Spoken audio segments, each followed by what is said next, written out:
ರಮ್ಯಾ ವಿಷಯಕ್ಕೆ ಬರೋದಾದ್ರೆ ಅಲ್ಲಿ ಅದೊಂದು ಚಾಪ್ಟರ್ ಆಗ್ಬಿಡುತ್ತೆ ಇವಾಗ. ನೀವು ಅದನ್ನ ಕೇಳ್ಬೇಕು. ನನ್ಗದು ಈಗ ರಮ್ಯಾ ಅಂತ ಅಂದ ತಕ್ಷಣ ಒಂದಷ್ಟು ಜನಕ್ಕೆ ನನ್ನ ಎದುರುಗಡೆನೆ ಒಂದು ಇನ್ಸಿಡೆಂಟ್ ಕೂಡ ಆಯ್ತದು. ನೀವು ನನ್ನ ಜೊತೆಲಿ ಇರ್ತಾನೆ ಅದನ್ನ ನೆನಪಿಸ್ತೀನಿ ನಿಮ್ಗೆ. ಸುಮಾರು ರೂಮರ್ಸ್ಗಳು, ಸುಮಾರು ಗಾಸಿಪ್ಗಳು, ಅದ್ ನಿಜಾನೋ ಸುಳ್ಳೋ ಗೊತ್ತಿಲ್ಲದೆ ಇರೋದನ್ನೇ ಗಾಸಿಪ್ ಅನ್ನೋದಲ್ವಾ. ಸೊ ಎಲ್ಲರೂ ಕಾಲ್ ಮಾಡೋದು Sunayana. Is it true Sunayana? Is it true? ಅವ್ರ ಜೊತೆ ಮದ್ವೆ ಆಗ್ತಾರಂತೆ, ಟ್ರೂನಾ? ಅವ್ರೇನೋ ಈ ಸಿನಿಮಾಗೆ ಹೀರೋಯಿನ್ ಆಗ್ತಾರಂತೆ, ನಿಜಾನಾ? ಇದ್ಯಾವುದೋ ನೆಕ್ಸ್ಟ್ ಎಲೆಕ್ಷನ್ ನಿಂತ್ಕೊಂತಾರಂತೆ, ನಿಜಾನಾ? ಹಿಂಗೆ ಒಂದಷ್ಟು ನಿಮಗೆ ಕಾಲ್ಸ್ ಬರೋದು, ಅಥವಾ ಡೈರೆಕ್ಟ್ ಆಗಿ ಸಿಕ್ಕಿದ ತಕ್ಷಣ ಫಸ್ಟ್ ರಮ್ಯಾ ಬಗ್ಗೆನೇ ಮಾತಾಡೋದು, ಇದೆಲ್ಲ ಇರುತ್ತೆ. ಹೆಂಗೆ ಹ್ಯಾಂಡ್ಲ್ ಮಾಡ್ತೀರಾ ಇದು? ನಿಜ ಏನನ್ನೋದು ನಿಮಗೆ ಗೊತ್ತಿರುತ್ತೆ, ನಿಜ ಏನೋ ಅನ್ನೋದು ಕೇಳ್ದವ್ರಿಗೂ ಗೊತ್ತಿರುತ್ತೆ, ಬಟ್ ಏನೋ ಗಾಸಿಪ್ ಬಂದ್ಬಿಟ್ಟಿರುತ್ತೆ. ಇದ್ರು ಇರ್ಬಹುದು ಮಾಡ್ತೀರಾ? ಹಂಗ ಅದು ಹ್ಯೂಮನ್ ಮೈಂಡ್ ಹಂಗಲ್ವಾ. ಏನ್ ನ್ಯೂಸ್ ಇದ್ರು ಅಯ್ಯೋ ಕನ್ಫರ್ಮ್ ಮಾಡ್ಕೊಳ್ಳೇಬೇಕು. ಅದು ನನ್ನ number because of the fact that ನಾನು ಒಂದು ಮೀಡಿಯಾದವರು ಅಂತ ಇದ್ದಾಗ ದೇ ವುಡ್ ಕಾಲ್ ಮೀ ಅಷ್ಟೇ. ಅಲ್ಲ, ನಿಮಗ್ ಹೆಂಗ ಅನ್ಸುತ್ತೆ ಅದು? ಓಕೆ, ಟ್ರುತ್ಗೋಸ್ಕರ ಅದ್ ನಿಜ ಇರ್ಬೋದಾ ಸುಳ್ಳ ಅಂತ ಕೇಳಕ್ ಮಾಡ್ತಾರೆ, ನಿಜ. ನಿಮಗ್ ಪರ್ಸನಲಿ ಹೆಂಗ ಅನ್ಸುತ್ತೆ? ಅಯ್ಯೋ ಒಂದೊಂದ್ಸತಿ ತುಂಬಾ ಕಂಟಿನ್ಯೂಸ್ ಆಗಿ ಫೋನ್ ಆದ್ರೆ ತಾಳ್ಮೆ ಕಳ್ಕೊಂಡಿದೀನಿ. ಇದ್ದೀರಾ? ಅಯ್ಯೋ ಕಳ್ಕೊಂಡಿದೀನಿ. ಯಾಕೆ ಬೇರೆ ಯಾರಾಗಾದ್ರೂ ಫೋನ್ ಮಾಡಿ ಒಂದೊಂದ್ಸತಿ ಫೋನ್ ಆಫ್ ಮಾಡಿರ್ತೀನಿ, ಅದು ಮಾಡಿದೀನಿ. ಬಟ್ ಆದಷ್ಟು ಮಾತಾಡಿದೀನಿ. ಬಟ್ ಸಮ್ಟೈಮ್ಸ್ ಒಂದು 10-15-20 ಕಾಲ್ಸ್ ಒಟ್ಟಿಗೆ ಬಂದ್ಬಿಟ್ರೆ ಅವಾಗ, ಯಾಕಂದ್ರೆ ನನ್ನ ಎದುರು ಒಬ್ರು ಕೇಳಿದ್ರು, ನಾನು ಇವ್ರ ಜೊತೆಲಿ ಇರ್ತಾ, ಆಗ ಇವರು ತುಂಬಾ ನೈಸಾಗಿ ಹ್ಯಾಂಡಲ್ ಮಾಡಿದ್ರು ಅದನ್ನ. ಪ್ರಶ್ನೆ ಎಲ್ಲ ಕೇಳಿದ್ರು ಅವರು, ಇವ್ರು ಈ ಕಡೆಯಿಂದ ತುಂಬಾ ತಾಳ್ಮೆಯಿಂದ ಒಂದ್ ವರ್ಡ್ ಆನ್ಸರ್ ಮಾಡಿದ್ರು. ನಂಗದು ಸಖತ್ ಟಚ್ ಆಯ್ತು. ಬಿಕಾಸ್ ಒಂದ್ ಎಕ್ಸ್ಪೀರಿಯನ್ಸ್ ಹೆಂಗ್ ವರ್ಕ್ ಆಗುತ್ತೆ ಅನ್ನೋದಕ್ಕೆ ನೀವತ್ತು ಅವತ್ತಿನ ಇನ್ಸಿಡೆಂಟ್ ನಮ್ಗೆ ಗ್ರೇಟ್ ಎಕ್ಸಾಂಪಲ್. ಅವರು ಒಂದ್ ಪ್ರಶ್ನೆ ಕೇಳಿದ್ರು, ನಾಳೆ ಬಂದ್ಬಿಡತ್ತೆ ವೆಬ್ಸೈಟ್ ಅವ್ರು ಬರೀತಾರೆ ಇಂಥವ್ರ ಜೊತೆ ಮದ್ವೆ ಅಂತೆ. ಇವರು ಎಲ್ಲ ಕೇಳಿದ್ರು, ಅವ್ರು ಎಲ್ಲ ಡೀಟೇಲ್ ಹೇಳ್ತಿದ್ದಾರೆ, ತಾಳ್ಮೆಯಿಂದ ಎಲ್ಲ ಕೇಳ್ಬಿಟ್ಟು ಅಂತ ಬರೀಲಿ ಬಿಡಿ, ಅದು ನಾನು ಹೆಂಗ್ ಹೇಳಕ್ಕಾಗುತ್ತೆ, ಅದು ಸುಳ್ಳದು, ಆದ್ರೆ ನೀವು ಬರೀತಾರೆ ಅಂದ್ರೆ ಬರೀಲಿ ಬಿಡಿ, ಒಂದೇ ವರ್ಡ್ ಆನ್ಸರ್. ಹೌದು, ಅವ್ರು ಆ ರೇಂಜ್ಗೆ ಅವರು ನಾವು ಬರೀತೀವಿ ನಮ್ಗೆ ಗೊತ್ತು ಅಂದ್ರೆ ಅಷ್ಟು ಅವ್ರಿಗೆ ಗೊತ್ತಿರೋ ಕಾನ್ಫಿಡೆನ್ಸ್ ಇದ್ರೆ ಅವ್ರು ಬರೀಲಿ. ಆಮೇಲೆ ಅವ್ರಿಗೆ they will deal with the consequences. Correct. ಇಲ್ಲಿ ನನ್ಗೆ ನಾನು ಹೇಳ್ತಾ ಇದ್ದೀನಿ ನಿಜ ಇಲ್ಲ ಅಂದ್ರೆ, ಅವರು ನಿಜ ಇಲ್ಲ ಅಂತ ಗೊತ್ತಿದ್ರೆ ಅವ್ರು ಯಾಕೆ ಇಲ್ಲ ಅಂತ ವಾದ ಮಾಡೋರ್ಗೆ ಏನ್ ಮಾಡೋದು? ಹೌದು, ಅಂದ್ರೆ ಆ ಕುತೂಹಲಗಳು ಹಂಗಿರುತ್ತೆ. ಪಾಪ ಅವ್ರದ್ದು ತಪ್ಪಲ್ಲ, ಯಾರೋ ಹೇಳ್ಬಿಟ್ಟಿರ್ತಾರೆ ಇದು ನಿಜ ಆಗ್ಬಿಡತ್ತೆ ಅಂತ. ಪ್ಲಸ್ ಅವ್ರಿಗೆ ಪ್ರೆಷರ್ ಇರುತ್ತೆ. ಬಿಕಾಸ್ ಬರೀ 2-3 ಜನರು ನಮ್ ಎಷ್ಟೋ ನ್ಯೂಸ್ ಆ ಲೆವೆಲ್ಗೆ ನ್ಯೂಸ್ ನ ಕ್ರಿಯೇಟ್ ಮಾಡೋರು ಬರೀ ಫ್ಯೂ ಪೀಪಲ್ ಅದಾರೆ ನಮ್ಮ ಇಂಡಸ್ಟ್ರಿನಲ್ಲಿ. ಸೊ ಅವರಲ್ಲಿ ಅವ್ರೊಬ್ರು. So it comes part of it. ಹೇಗೇನ್ ಈಗ ರಮ್ಯಾ ಅವ್ರ ವಿಷಯಕ್ಕೆ ಬರೋದಾದ್ರೆ, ಶಿ ಇಸ್ ವೆರಿ ಸ್ವೀಟ್. ಎಲ್ರಿಗೂ ಇವತ್ತಿಗೂ ಚಿಕ್ಕ ಮಕ್ಕಳಿಂದ ದೊಡ್ಡವ್ರವ್ರಿಗೂ ಎಲ್ರಿಗೂ ಇಷ್ಟ ಆಗುವಂತ ಒಂದು ಹೀರೋಯಿನ್. ನಮ್ಗೆ ಹೀರೋಯಿನ್ ಅಂದ್ರೆ ಹಿಂಗಿರ್ಬೇಕು, ಅಥವಾ ಅದೇನೋ ಒಂದು ಎನರ್ಜಿ ಅಪ್ಪ. ಈಗ ಅವ್ರಿಗಿಂತ ಚೆನ್ನಾಗಿರೋರು ಬೇಕಾದಷ್ಟು ಜನ ಇದ್ದಾರೆ, ಅವ್ರಿಗಿಂತ ಚೆನ್ನಾಗಿ ಆಕ್ಟ್ ಮಾಡೋರು ಬೇಗ. ಆದ್ರೂ ನಾವೆಲ್ಲರೂ ರಮ್ಯಾ ಅಂದ ತಕ್ಷಣ ಕಿವಿ ನೆಟ್ಗಾಗುತ್ತೆ, ಕಣ್ಣು ಫೋಕಸ್ ಆಗುತ್ತೆ, ಆ ಥರ. ಅದೊಂದು ಹಾರ, ಅವ್ರಿಗಿರೋದೊಂದು ಹಾರ ಅದು. ನೀವು ಅವ್ರ ಜೊತೆ ಕನೆಕ್ಟ್ ಆದ್ರಿ ಅಲ್ಲ, ವೆರಿ ಫಸ್ಟ್ ಕನೆಕ್ಷನ್ ಅಲ್ಲಿಂದ ಶುರು ಮಾಡಿ ಅವರ ಜರ್ನಿ ಇವತ್ತು ಟಿಲ್ ಡೇಟ್ ವರ್ಗು ನಿಮ್ ಒಡನಾಟದ ನನ್ ಜೊತೆ share Appu first cinema. But ಅದಕ್ಕೆ ಬಿಫೋರ್ನು ಒಂದಷ್ಟು ನನ್ಗೆ ಅವ್ರು ಗೊತ್ತಿದೆ ಹೆಂಗಂದ್ರೆ, ಆವಾಗ ನಾನು ಸಿನಿಮಾ ರಿಪೋರ್ಟರ್ ಅಲ್ಲ. ಓಕೆ. ಸೊ ನನ್ಗೆ I was part of something else ಅವಾಗ. ಸೊ ಆ ಟೈಮಲ್ಲೇ ನನ್ನ ಕೊಲೀಗ್ಸ್ ಅವ್ರನ್ನ ಮೀಟ್ ಮಾಡೋವಾಗ ಅಲ್ಲಿಂದ ಗಾಟ್ ಟು ನೋ ಹರ್. ಆವಾಗ ಹೆಲೋ ಹಾಯ್ ಅಂತ ಶುರು ಆಗಿರೋರು. ಅಂಡ್ ಥ್ರೂ ದ ಇಯರ್ಸ್ ಅವ್ರ ಬಗ್ಗೆ ಬರೆಯೋವಾಗ, ಮಾತಾಡೋವಾಗ, ಒಂದ್ ಸ್ವಲ್ಪ ಬೇರೆ ಬೇರೆ ಇಂಟ್ರೆಸ್ಟ್ ನ ಶೇರ್ ಮಾಡೋವಾಗ, ಆವಾಗ ಒಂದ್ ಸ್ವಲ್ಪ ಹತ್ರ ಕನೆಕ್ಷನ್ಸು. ಆಮೇಲೆ ಅದೇ ಬೆಂಗಳೂರು ಒಂದು ತುಂಬಾ ಚಿಕ್ಕ ಊರು, ಸೊ ತುಂಬಾ ಕಾಮನ್ ಕನೆಕ್ಷನ್ಸ್ ಇರ್ತಾ ಇತ್ತು. ಆ ತರ ಬೆಳೆದಿತ್ತು. ದೆನ್ ಥ್ರೂ ದ ಇಯರ್ಸ್ ನೋಡಿದ್ದೀನಿ, ಐವ್ ಸೀನ್ ದ ಫ್ಯಾಕ್ಟ್ ಇಷ್ಟ. ಫಾರ್ ಇನ್ಸ್ಟೆನ್ಸ್ ಅವ್ರು ಹೆಂಗೆ she stands for the right thing, that is very important. ತುಂಬಾ ಕಮ್ಮಿ ಜನರು they stand their ground. And ಆ ಕಾಲದಲ್ಲಿ I had very fortunate I was that ತುಂಬಾ ಜನರು they all would stand up for their selves. ಯಾರು ರಮ್ಯಾ ಅವ್ರು ಇರ್ಲಿ, ರಕ್ಷಿತಾ ರಕ್ಷಿತಾ ನನ್ಗೆ ಹೆಂಗಂದ್ರೆ, ನಾನು ಯಾವ್ದೋ ಒಂದು almost close to 20 years ago ನನ್ ಐ ಬ್ರೋಕನ್ ಮೈ ಹ್ಯಾಂಡ್ ಒಂದು ಆಕ್ಸಿಡೆಂಟ್ 18 years ago. ಆವಾಗ ಫೋನ್ ಮಾಡ್ತಿದ್ಲು, ಏನೇ ಹೇಗಿದ್ಯಾ ಅಂತ ಫೋನ್ ಮಾಡ್ತಾ ಇದ್ಲು. ಸೊ ಅವಾಗ ಒಂದ್ ದಿವಸ ನಾವಿಬ್ರು we went back to our childhood. ಇಬ್ರು ವಿ ನ್ಯೂ ದಟ್ ಓಕೆ ನನ್ನ ತಂದೆ ಅಂಡ್ ಅವ್ರ ತಂದೆ ಆಕ್ಚುಲಿ ದೇವರ್ ಸೀನಿಯರ್ ಜೂನಿಯರ್ ಆ ತರ ಇನ್ ನ್ಯಾಷನಲ್ ಹೈಸ್ಕೂಲ್. ಅದು ನನ್ನ ತಂದೆ ಗೌರಿಶಂಕರ್ ಸರ್. ಅಂಡ್ ನಮ್ ತಂದೆ ಇನ್ಫ್ಯಾಕ್ಟ್ ನಮ್ ತಂದೆಗೆ ಅವ್ರ ತಂದೆ ಸ್ಯಾಕ್ರೇಸ್ ಏನೋ ಹೇಳ್ಕೊಟ್ಟಿದ್ದಾರೆ ಅಂತ ನಮ್ ತಂದೆ ಎಲ್ಲ ಕತೆ ಹೇಳಿದ್ದಾರೆ. ಬಟ್ ಆಮೇಲೆ ನಾನು ರಕ್ಷಿತಾ ಮಾತಾಡ್ತಾ ಇರುವಾಗ, ನಾವು ಯಾವ ಪ್ಲೇ ಹೋಮ್ ಅಂತ ಮಾತಾಡ್ತಾ ಇರುವಾಗ ಅವಳು ಹೇಳುದು, ನಾವು ಒಂದೇ ಪ್ಲೇ ಹೋಮ್ ಹೆಸರು ಅಂಡ್ ಅಲ್ಲಿ ಇದ್ದಿದ್ ಒಂದೇ ಪ್ಲೇ ಹೋಮ್ ಇಬ್ರು. ಸೊ ಆವಾಗ ಗೊತ್ತಾಯ್ತು we been same play school together ಅಂತ. ಆ ತರ ಎಲ್ಲ ಕನೆಕ್ಷನ್ಸ್ ಇದೆ. ಸೊ ಹಂಗೆಲ್ಲ ವಿ ನೋ ಈಚ್ ಅದರ್ ಹಂಗೆ. And she is again somebody, ಯಾವಾಗ್ಲೂ ಯಾರು ಏನಿದ್ರು ಡೈರೆಕ್ಟ್ ಆಗಿ ನೀವ್ ಅಂತ ಹೇಳಿದ್ರಿ how she stands up for the right things. So Ramya ಅವರು ಹಂಗೆ ಎಷ್ಟೋ ಜನರು. So I like women who can you know talk the right things. ಅದು ತುಂಬಾ ಕಮ್ಮಿ. ಆ ಟೈಮಲ್ಲಂತೂ ತುಂಬಾ ಕಷ್ಟ ಆಯ್ತು. ಒಂದು ಇದು ಮಾಡ್ತಾ ಇರೋದು ತಪ್ಪು ಅಂತ ಹೇಳ್ಕೊಂಡು ನಿಂತ್ಕೊಳ್ಳೋಕೆ. ಸೊ ಅವರಿಬ್ಬರು I really like seeing them. So through the years ತುಂಬಾ ಆ ತರ ಜನರು ಕನೆಕ್ಟ್ ಆದ್ರು ಲೈಫ್ ಅಲ್ಲಿ. ಸೊ ಆ ತರ ಈಗ ರಮ್ಯಾ ಅವ್ರ ಜೊತೆ ಹಂಗ್ ಕನೆಕ್ಷನ್ ಶುರು ಮಾಡಿದ್ರು. ಈಗ ಟೈಮ್ಸ್ ಬಿಟ್ರಿ ಆ ಟೈಮಿಗೆ ಕರೆಕ್ಟ್ ಆಗಿ ಅವರು ಆಪಲ್ ಶುರು ಮಾಡಿದ್ರು. ಆಪಲ್ ವಾಕ್ ಶುರು ಮಾಡಿದ್ರು. ಹೌದು. ಅದ್ ಯಾಕೆ ನಿಮ್ಮನ್ನೇ ಚೂಸ್ ಮಾಡಿದ್ರು ಅವರು? ಅದು ಬೇರೆ. ಅದು ಒಂದ್ ಕನೆಕ್ಷನ್ ಹೆಂಗಾಯ್ತು ಅಂದ್ರೆ, ಇನ್ನೊಂದ್ ಸಿನಿಮಾಗೆ ನಂದು ಕಾಲೇಜ್ ಫ್ರೆಂಡ್ ಅವಳು ಒಂದ್ ಕತೆ ಬರ್ದಿದ್ಲು. ಸೊ ಆ ಮೀಟಿಂಗ್ ಅಲ್ಲಿ ನೋಡಿದ್ಲು ಹೆಂಗೆ I was talking about different things. So you are so interested, why don't you help join ಅಂತ ಹಂಗ್ ಶುರು ಆಯ್ತು. ಬಿಕಾಸ್ ಅವಳು ಎಕ್ಸಿಕ್ಯೂಟಿವ್ ಪ್ರೊಡ್ಯೂಸರ್ ಹಂಗೆ. ಸೊ ಆಕ್ಚುಲಿ ಅದು it worked out very well. Because production ತಿಳ್ಕೊಂಡು ಡಿರೆಕ್ಷನ್ ಮಾಡೋದು ತುಂಬಾನೇ ಒಳ್ಳೇದು. ಬಿಕಾಸ್ ಯು ಅಂಡರ್ಸ್ಟ್ಯಾಂಡ್ ಏನೇನು ಹೋಗತ್ತೆ ಒಂದ್ ಸಿನಿಮಾದಲ್ಲಿ.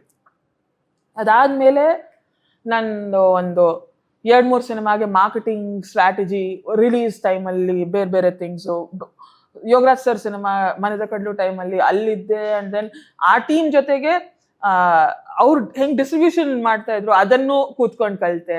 ಸೊ ಪಾಸ್ಟ್ 3 years ಒಂದೊಂದ್ ಸಿನಿಮಾದಲ್ಲಿ ಬೇರೆ ಬೇರೆ ರೋಲ್ ಮಾಡಿ ಬೇರೆ ಎಲ್ಲ ಹೆಂಗ್ ಮಾಡೋದು ಅಂತ ಅದನ್ನು ಕಲ್ತಿದ್ದೀನಿ.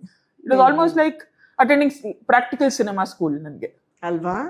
ಅದು ಇಟ್ಸ್ ವೆರಿ ಇಂಪಾರ್ಟೆಂಟ್. ಬಿಕಾಸ್ ಪ್ರತಿ ಸಿನಿಮಾದಲ್ಲೂ ಎಕ್ಸ್ಪೀರಿಯನ್ಸ್ ಬೇರೆ ತರ ಇರತ್ತೆ. ಅಂಡ್ ಅಲ್ಲಿ ಆ ಟೈಮಲ್ಲೇ ಒಂದು ಓಕೆ ಬರೆಯೋಣ ಅಂತ ಸ್ಲೋಲಿ ಒಂದಿಷ್ಟು ಕತೆಗಳು ಶುರು ಮಾಡ್ಕೊಂಡೆ ಬರೆಯೋದು. ನಾನು ಅನ್ಕೊಂಡೆ, ನಾನು ಡೈರೆಕ್ಟ್ ಆಗಿ ಫೀಚರ್ ಮಾಡಬೇಕು ಅಂದ್ರೆ ಸುನೈನಾ ಸುರೇಶ್ ಯಾರು, journalist and reviewer. But do they know Sunaina as a film maker? ಗೊತ್ತಿಲ್ಲ. ಸೊ ಹೆಂಗೆ I should create my work ಅಲ್ವಾ. So first let me make a short film. ನಾನೇ ಮಾಡ್ಕೋತೀನಿ, ನಾನೇ self funded for short film ಅಂತ ಹಂಗ್ ಶುರು ಮಾಡಿ ಒಂದ್ ಸಿನಿಮಾ. ಈಗ ಅದಕ್ಕೆ ಆಪಲ್ಗೆ ಏನು ಸಂಬಂಧ ಇಲ್ಲ, ನೀವೇ ಓನ್ ಆಗಿ ಮಾಡಿರುವಂತ ಶಾರ್ಟ್ ಫಿಲ್ಮ್. ಎನಿವೇಸ್, ಇವಾಗ ಹಂಗಾದ್ರೆ ನಿಮ್ಮ ಮತ್ತೆ ರಮ್ಯಾ ಅವ್ರನ್ನ ವಿಷಯಕ್ಕೆ ಬರೋದಾದ್ರೆ, ಈಗ ಒಂಚೂರ್ ಬ್ಯಾಕ್ ಹೋಗೋದಂದ್ರೆ, ಈಗ ಆ ಟೈಮಲ್ಲಿ ಇಬ್ರು ನಿಮಗೆ ಕನೆಕ್ಷನ್ ಇದ್ರಲ್ವಾ, ಇಬ್ರು ಒಳ್ಳೆ ಫ್ರೆಂಡ್ಸ್. ತನನಂ ಮಾಡಿ ಟೈಮಲ್ಲಿ ಅವಾಗಿನ್ನು ನಾವ್ ಯಾರು ಇಂಡಸ್ಟ್ರಿಗೆ ಬಂದೇ ಇಲ್ಲ. ಅಂದ್ರೆ ಅದ್ರ ಬಗ್ಗೆ ನಮ್ಗೇನು ಗೊತ್ತಿಲ್ಲ. ಈಗೂ ನಾನು ಕವಿತಾ ಲಂಕೇಶ್ ಮೇಡಮ್ಗೆ ಅವ್ರಿಬ್ರು ಚೆನ್ನಾಗಿದ್ರ, ಚೆನ್ನಾಗಿದ್ದಾರೆ, ಚೆನ್ನಾಗಿ ಸಿನಿಮಾ ಮಾಡ್ಕೊಟ್ಟಿಲ್ವಾ ನಂಗೆ ಅಂತ ನಗಿಸ್ತಾರೆ ಆಯ್ತಾ, ಆತರ. ಬಟ್ ಒಂದ್ ರೂಮರ್ ಇತ್ತು ಅವ್ರಿಬ್ರಿಗೂ ಆಗದೇ ಇಲ್ಲ, ಹಂಗೆ ಹಿಂಗೆ.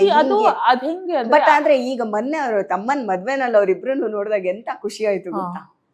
ಎಂತ ಚಂದ ಇಬ್ರು ಒಟ್ಟೊಟ್ಟಿಗೆ ಇದ್ರು, ಒಟ್ಟಿಗೆ ಆ ಮದ್ವೆನಲ್ಲಿ ನೋಡೋಕಾದ್ರೆ ರಕ್ಷಿತಾ ನಂಗೆ ಹೇಳ್ತಾ ಇದ್ಲು, ಆ ಪಿಕ್ಚರ್ ಅಲ್ಲಿ ಆ ಮದ್ವೆನಲ್ಲಿ ನೋಡಿ ಸುದೀಪ್ ಅವ್ರ ಇದ್ರು, ದರ್ಶನ್ ಅವ್ರ ಇದ್ರು, then you had Shivanna and all that ಅವರೆಲ್ಲ ಇದ್ರು, ರಮೇಶ್ ಅರವಿಂದ್ ಅವ್ರು ಬಂದ್ರು, ದೆನ್ ಈ ಕಡೆ ರಕ್ಷಿತಾ ರಮ್ಯಾ ಇದ್ಲು, then you had Radhika Kumaraswamy ಇದ್ರು.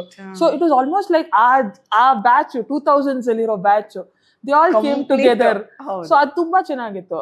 ಅದು ನೋಡಿ, ಒಂದ್ ಕಡೆಗೆ ಸೇರ್ಸೋದು ತುಂಬಾ ಕಷ್ಟ. ಆ ಮದ್ವೆಗೆ ಎಲ್ಲರೂ ಬಂದಿದ್ದಾರೆ. ಬಿಕಾಸ್ ಆ family also is such no, because ಅವ್ರ ತಾಯಿನೂ ಆಕ್ಟ್ರೆಸ್, ತಂದೆ, ಸೊ ಅದೆಲ್ಲ ಸ್ಪೇಸ್ ತುಂಬಾ ಅಲ್ಲ ಅದು ಎಷ್ಟೊಂದ್ ಜನ ಔಟ್ ಆಫ್ ಸ್ಟೇಷನ್ ಏನೋ Plus- ಶೂಟಿಂಗ್ ಪ್ಲಸ್ ಅದೇ ರಕ್ಷಿತಾದು ಅವಳು ಗುಡ್ ವಿಲ್ ಹಂಗಿದೆ. ಪ್ಲಸ್ ಎಷ್ಟೋ ಜನರ ಜೊತೆ ಅವಳು she is someone who likes her bonds and she is very she is a very emotional and nice person. So ನನ್ಗೆ ಆಗ ಅವರು ಚಿಕ್ಕ ವಯಸ್ಸೆ ಅವರು ಎಲ್ಲ ಏನ್ ನಮಗೆ ಈ ರೂಮರ್ಸ್ ಸಿಗ್ತಿತ್ತಲ್ಲ ಆ ಟೈಮಲ್ಲಿ.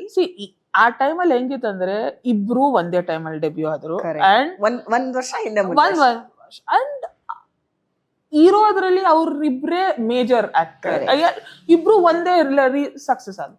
ಸೊ ಆ ತರ ಫ್ರಿಕ್ಷನ್ ಕ್ರಿಯೇಟ್ ಆಗೋದು ಹೆಂಗಂದ್ರೆ ಬಿಕಾಸ್ ಇರೋದೇ ಇಷ್ಟ. But there were a lot of projects both are doing, but it was just that ಮೀಡಿಯಾಗೂ ಇಟ್ಸ್ ಆಲ್ಸೋ ಇಂಟ್ರೆಸ್ಟಿಂಗ್ ದಟ್ ಈಗ ಆ ರೇಂಜ್ ಹೀರೋಯಿನ್ಸ್ ಒಂದೇ ಸಮಾನಕ್ಕೆ you might not have rivals. But ಇವಾಗ ನೋಡಿ ನಮ್ಮ ಫ್ಯಾನ್ ಪೇಜಸ್ ಅಲ್ಲಿ ಟ್ರೋಲ್ ಪೇಜಸ್ ಅಲ್ಲಿ ಹೀರೋ ಎಷ್ಟು ವಾರ್ಸ್ ನಡೀತಾ ಇದೆ. ಕರೆಕ್ಟ್.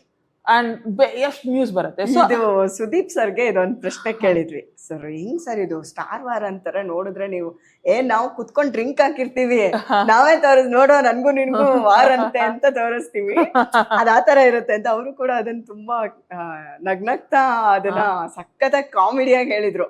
ಅದಕ್ಕೆ ನಾನು ಈ ಪ್ರಶ್ನೆ ಹೇಳಿ ಇವ್ರಿಬ್ರದ್ದು ನಿಜನಾ ಹಿಂಗಿತ್ತು. ಅದು ಆ ಟೈಮಲ್ಲಿ ಹೆಂಗಿರತ್ತೆ ಅಂದ್ರೆ ಗ್ರೇಟೆಸ್ಟ್ ರೈವಲ್ರೀಸ್ ಅಂತ ಒಂದು ಸ್ಟೋರೀಸ್ ಬಂದ್ಬಿಡತ್ತೆ ಅಷ್ಟೇ. ಬಟ್ ಆ ಕಾಲದಲ್ಲಿ ಇಬ್ರು ಆ ರೇಂಜ್ಗೆ ಬೆಳ್ದಿರೋದು ಐ ಡೋಂಟ್ ಥಿಂಕ್ ಆ ಸಮಾನ ಯಾವ ಹೀರೋಯಿನ್ಸು ಬಂದಿಲ್ಲ. ಕರೆಕ್ಟ್. ಮೇ ಬಿ ಸುಧಾರಾಣಿ ಶ್ರುತಿ ಒಟ್ಟೊಟ್ಟಿಗೆ ಅಂತಿದ್ರಲ್ಲ ಹಂಗೆ ಇವರಿಬ್ರು ಒಟ್ಟೊಟ್ಟಿಗೆ. ಬಟ್ ಆ ರೈವಲ್ರಿ ಇರ್ಲಿ ಅಷ್ಟೇ. ಅಂಡ್ ಅದೇ ಟೈಮಲ್ಲಿ ಮಾಲಾಶ್ರೀ ಮ್ಯಾಮ್ ಇದ್ರು. ಅಯ್ಯೋ ಅದು ಬೆಳ್ಳಿ ತರನ ಆಳ್ಬಿಟ್ಟಿದ್ದಾರೆ ಅವರು.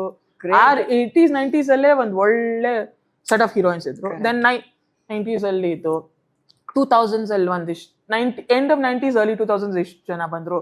ದೆನ್ ಅದಾದ್ಮೇಲೆ ಮಿಡ್ 2000s ಆದ್ಮೇಲೆ ಇನ್ನಿಷ್ಟು ಜನ ಬಂದ್ರು.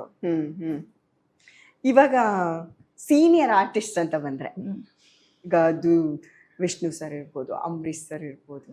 ನಾನು ಅಂಬರೀಶ್ ಸರ್ನ ನಂಗೆ ತುಂಬಾ ಗ್ರೇಟ್ ಲಾಸ್ ಅದು.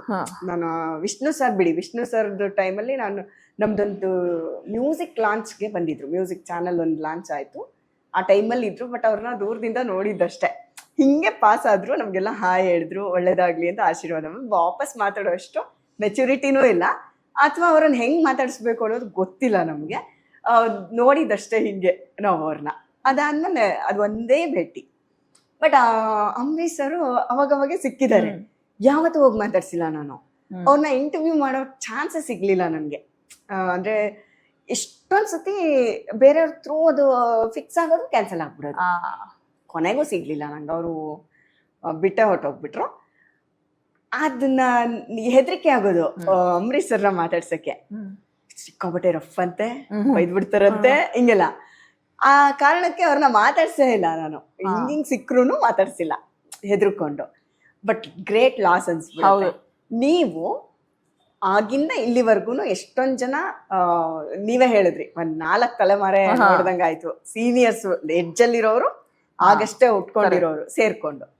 ಈಗ ಇವ್ರನ್ನೆಲ್ಲ ನೋಡಿದ್ದೊಂದು ಇಲ್ಲ. ಹೌದು, ನಾನು ವಿಷಯನ ಶೇರ್ ಮಾಡ್ಬೋದಾ? ಹೌದು, ಬಟ್ ಜಸ್ಟ್ ರಾಜ್ಕುಮಾರ್ ಅವ್ರನ್ನು ಐ ಮೆಟ್ ಹಿಮ್. ಒಂದ್ಸತಿ. ಬಟ್ ಆವಾಗ ನಮ್ ಪೇಪರ್ ಏನೋ ಶುರು ಆಗಿರಲಿಲ್ಲ ಆ ಟೈಮ್ ಅಲ್ಲಿ, ಮಿಡ್ ಡೇ ಪೇಪರ್. ಸೊ ಆವಾಗ ಲಾಂಚ್ ಟೈಮ್ ಅಲ್ಲಿ, ಆಜೋ ಅಂತ ಟೈಮ್ ಅಲ್ಲಿ, ಬಿಕಾಸ್ ಅದು ಆಲ್ಮೋಸ್ಟ್ 20 ವರ್ಷ ಮೇಲೆ ಹಿಂದ್ಗಡೆ ಆವಾಗ. ಸೊ ಅವ್ರ ಮನೆಯಲ್ಲೇ ಒಂದು ಹೋಗಿದ್ದು ಟು ಡಿಸ್ಕಸ್ ನಮ್ ಪೇಪರ್ಗೆ ಏನ್ ಬರಿಬೇಕು ಅಂತ ಆ ಟೈಮ್ ಅಲ್ಲಿ. ಆವಾಗ ಏನೋ ಒಂದು. ದೆನ್ ಅದಾದ್ಮೇಲೆ ಪಾರ್ವತಮ್ಮ ಮಾತಾಡ್ಸಿದೆ. ಎಸ್, ಹಾಯ್, ಒಂದ್ ಸ್ವಲ್ಪ ಸ್ಮಾಲ್ ಇಂಟರಾಕ್ಷನ್ ಇತ್ತು. ಹೌದು, ಅವ್ರಿಗೆ ಹೇಗಿದ್ದೀರಾ ಅಂತ ಎಲ್ಲ. ದೆನ್ ಪಾರ್ವತಮ್ಮ ಅವ್ರನ್ನ ತುಂಬಾ ಭೇಟಿ ಮಾಡಿದ್ದೀನಿ ಲೈಫ್ ಅಲ್ಲಿ. ಅದು ಶಿ ವಾಸ್ ವೆರಿ, ಇನ್ಫ್ಯಾಕ್ಟ್ ಒಂದು ತುಂಬಾ ಮಾತಾಡ್ಸ್ತಾ ಇದ್ರು. ಅವರು ನಿಜವಾದ ಬಿಸ್ನೆಸ್ ವುಮೆನ್ ಅಂದ್ರೆ ಅವರು. ಅಂಡ್ ಪ್ಲಸ್ ಅವರು ಸ್ಮೈಲ್ ಮಾಡ್ತಿದ್ರು, ಕೇಳ್ತಾ ಇದ್ರು, ಅದೆಲ್ಲ ಅದು ಚೆನ್ನಾಗಿತ್ತು. ಅದು ಆ ಪ್ರೆಸ್ ಮೀಟ್ಸ್ ಅಲ್ಲೆಲ್ಲ ನಾನು ಸೊ ಅದು ಹಂಗೆ ಇಂಟರ್ವ್ಯೂ ಮಾಡಿದೀನಿ ನಾನು. ಹೌದಾ? ಹೌದು. ಬಟ್ ಅದೆಲ್ಲೂ ಇಲ್ಲ ಇಲ್ಲಿ. ಆಗ ಇನ್ನು ಇದಿರ್ಲಿಲ್ಲ, ಆರ್ಕೈವಿಂಗ್ ಇರಲಿಲ್ಲ. ಹೌದು. ಅದಾದ್ಮೇಲೆ ನೆಕ್ಸ್ಟ್ ಐ ಥಿಂಕ್ ವಿಷ್ಣು ಸರ್ದ ವಿಷ್ಣು ಅಂಕಲ್ ಅವ್ರನ್ನ ಎಲ್ಲಿ ಅವರು ಸ್ನೇಹಲೋಕ ಕರಿಯೋಕೆ ಕ್ಲಬ್ ಅಂತ ಇತ್ತು, ಅಲ್ಲಿ ತುಂಬಾ ಮೀಟ್ ಮಾಡಿದ್ದೆ. ಹೌದಾ? ಹಾ, ಅವಾಗ ಚಿಕ್ಕವರಿಂದಾನು? ಇಲ್ಲ, ಅದು ಜರ್ನಲಿಸಮ್ ಆದ್ಮೇಲೆ ಆ ಟೈಮ್. ಸೊ ಅದು ಅವ್ರದ್ದು ಹೆಂಗಿತ್ತಂದ್ರೆ ತುಂಬಾ ಆಕ್ಟರ್ಸು ಆಮೇಲೆ ಬೇರೆ ಬಿಸ್ನೆಸ್ ಮೆನ್ನು ಅವ್ರಿಗೆಲ್ಲ ಹಾಡೋದು ತುಂಬಾ they like it as a hobby. So ಅವರು ಕ್ಯಾರಿಯೋಕೆ ಸಿಂಗಿಂಗ್ ಮಾಡೋದ್ರು. ಇವತ್ತು ಆ ಕ್ಲಬ್ ಇನ್ನ ಇದೆ, ಮೀಟ್ ಮಾಡ್ತಾರೆ ಜನರು. ಸೊ ಆವಾಗ Vishnu uncle he was a founding member. Snehaloka cricket ಮಾಡ್ತಿದ್ರು, ಸ್ನೇಹಲೋಕ ಕ್ಯಾರಿಯೋಕೆ ಕ್ಲಬ್. ಸೊ ಅಲ್ಲಂತೂ ಪ್ರತಿ ತಿಂಗಳು ಬೇರೆ ಬೇರೆ ಈ ಹೋಟೆಲ್ಸ್ಗಳಲ್ಲಿ, ಚಾನ್ಸರಿ ಇರಲಿ, ಗೋಲ್ಡ್ ಫಿಂಚ್ ಇರಲಿ, ಆ ತರ ಜಾಗಗಳಲ್ಲಿ ಒಂದು ಬ್ಯಾಂಕ್ವೆಟ್ ಹಾಲ್ ಅಲ್ಲಿ they have those meetings. So ಅಲ್ಲಿ ಹೋಗಿ ಅದನ್ನ ಕವರೇಜ್ ಮಾಡೋದು, ಅವ್ರನ್ನ ಮೀಟ್ ಮಾಡೋದು. ಅವರು ನನ್ಗೆ ಅವ್ರನ್ನ ಹಾಡೋದಂತೂ ಅಯ್ಯೋ ಇಸ್ ಸಿಂಗ್ ಸೋ ವೆಲ್, ಗೊತ್ತಾ? ಆವಾಗ ಕಿಶೋರ್ ಕುಮಾರ್ ಅಂಡ್ ಮೊಹಮ್ಮದ್ ರಫಿ ಸಾಂಗ್ಸ್ ಅಂತೂ ತುಂಬಾ ಇಷ್ಟ ಅವ್ರಿಗೆ. ಆಕ್ಚುಲಿ ಆ ಎಂಟೈರ್ ಜನರೇಷನ್ ಆಫ್ ಆಕ್ಟರ್ಸ್ ಅವ್ರಿಗೆಲ್ಲ ಕಿಶೋರ್ ಕುಮಾರ್ ಅಂಡ್ ಮೊಹಮ್ಮದ್ ರಫಿ ಸಾಂಗ್ಸ್ ತುಂಬಾನೇ ಇಷ್ಟ ಅವ್ರಿಗೆಲ್ಲ. ಸೊ ಅದು ಅವರು ಇನ್ಫ್ಯಾಕ್ಟ್ ನನ್ಗೆ ಮಿಸ್ ಬ್ಯೂಟಿಫುಲ್ ಐಸ್ ಅಂತ ಎಲ್ಲ ಕರೀತಾ ಇದ್ರು. ಸುನೈನಾ ಸೊ ಹಂಗೆ. So it was very nice ಅವ್ರದ್ದು. ಸುನೈನಾ ಹೌದು ಅಲ್ಲ, ಕರೆಕ್ಟ್. ಮೀನಿನಂತ ಕಣ್ಣುಳ್ಳವಳಿಗೆ ಮೀನಾಕ್ಷಿ ಅಂತಾರಲ್ಲ, ಹಂಗೆ. ಸೂಪರ್ ನೋಡಿ ಅವ್ರದ್ದು, ಎಷ್ಟು ಗುಡ್ ಥಾಟ್ ಅಥವಾ ಹೆಂಗ್ ಬಂದಿದೆ.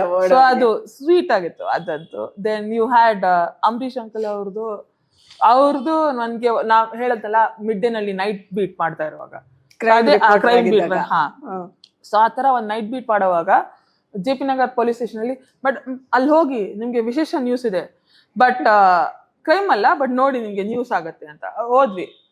ಗೊತ್ತಾಯ್ತು ಅಂಬರೀಶ್ ಅವ್ರ ಬರ್ತ್ಡೇ ಅಂತ.